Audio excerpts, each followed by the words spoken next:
kill you. Throw me the key to the camper. Quick!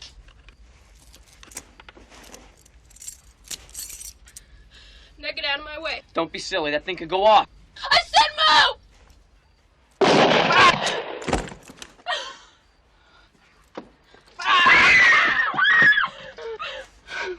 my God. Idiot! It was loaded with blanks. You think I'm that stupid? Huh? Hitcher in the Dark is a 1989 psychological slasher from Italian horror director Umberto Lenzi. It's a well-made, if not lackluster, thriller that features some goofy moments, a lot of sleaze, and an entertainingly bad performance from the actor playing the killer. Hey, who do you think you are, Mickey Rourke? Hey, Maggie, let him go. He looks like a fag to me anyways. Mark is the son of a wealthy businessman who likes to use his father's RV to pick up and murder hitchhiking women. Daniela catches her boyfriend Kevin cheating on spring break and dumps him, eventually being picked up by Mark. Mark drugs, restrains, and assaults Daniela, keeping her as a slave, sparing her life because she resembles his mother. A tense and dangerous relationship forms between the two. All the while, Kevin searches for his missing girlfriend. Thanks. Had my thumb stuck out for an hour, and in this heat, not one son of a bitch would stop. Hey, what the hell do you think you're doing? So I'm a son of a bitch, am I? No, what does that have to do with it? I just said that you were... Hitcher in the Dark was released as The Hitcher 2 in Italy, which I found amusing. The film plays out more like a psychological thriller than an outright slasher film. The body count isn't very high and the violence isn't graphic, but there is some sleaze to the proceedings and it features a real mean streak towards the female victims. I was expecting more kills and less of the captive psychodrama stuff. Having the majority of your movie center around two characters conversing in a psychological game of cat and mouse inside an RV, you better make sure you cast some good actors. Unfortunately, the acting is terrible in this, which only adds to the movie's failure when you can't take the killer seriously or empathize with the potential victim. The movie does feature the kind of clever and interesting cinematography you'd expect from an Italian film production. There's some cool camera shots and the film makes good use of its production values. Hitcher in the Dark does have some tense moments, but they're often undercut by bad editing or oddly anti-tense follow-up scenes. Luckily, with this being an Italian production, the film is definitely filled with its share of what-the-fuck moments, ridiculous dialogue, and unintentional hilarity. What are you doing, man? I was just looking, man. You smell like a thief from a mile off. Who are you trying to kid? Give me a chance to explain. I don't need no explanations from you, man. You motherfucking son of a bitch! I'll teach you to fucking love this motherfucker! You, I'll kill your fucking ass, you son of a bitch!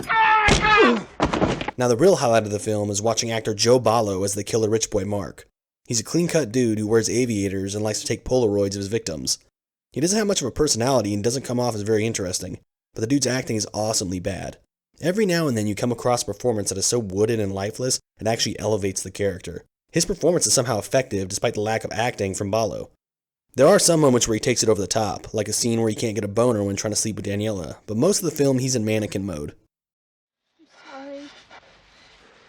It's always like this. I'm not any good. I'm nothing. Come on, admit it. I'm not worth shit. It's not your fault. It can happen to anyone. It's you. It's your fault. Stop! Stop! You're hurting! Stop! Stop! You're hurting! You me. are a whore. Do you hear me? You're a whore. How can I make love to you? It's as though you were her, huh? I'll never be able to. Never!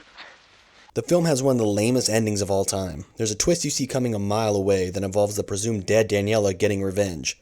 But the way they shot and edited the finale is lame and highly lazy. No, Daniela, please, don't do this. Have mercy. No, you didn't have any mercy on me.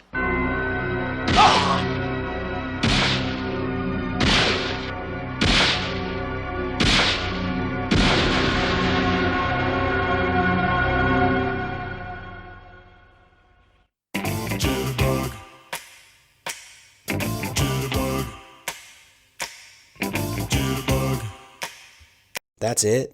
I want to see this dude get his dick shot off or his head explode or something cathartic. Instead, it's an odd freeze-frame montage with no blood or payoff. The fuck is that shit? The original ending featured Danielle remaining dead of an OD and Joe picking up another soon-to-be victim before the credits rolled. Supposedly a more upbeat ending was shot, and that might explain the shitty editing and execution of this finale. You want to keep amusing yourself with her? To make her wiggle her ass in the campground like a whore? Isn't that right? Answer me, bastard. You're crazy. Overall, I was disappointed in Hitcher in the Dark. The film's plot had potential, but the film's focus on psychological horror and tension over body count didn't work for me. It's not a very memorable movie, and despite a few interesting moments, I can see why this is an obscure flick in Lenzi's filmography. From the soft rock jazz soundtrack to the cheesy partying scenes, complete with wet t-shirt contest, there is some fun to be had here, but it still comes off as a tiresome and disappointing psycho thriller about another 80's killer with mommy issues. You're a worm. Just like that fucking tennis pro who ran away with my mother. I was 10 years old when he took Donetsk away from me. But you can bet that I'm not going to let that happen again. I'm not going to let you take Donetsk away from me. Watch this. You know, you're really cute when you scream. Listen, I couldn't swear by it because I just took a hit of acid, but I think I saw her getting a camper at the campground entrance. A camper?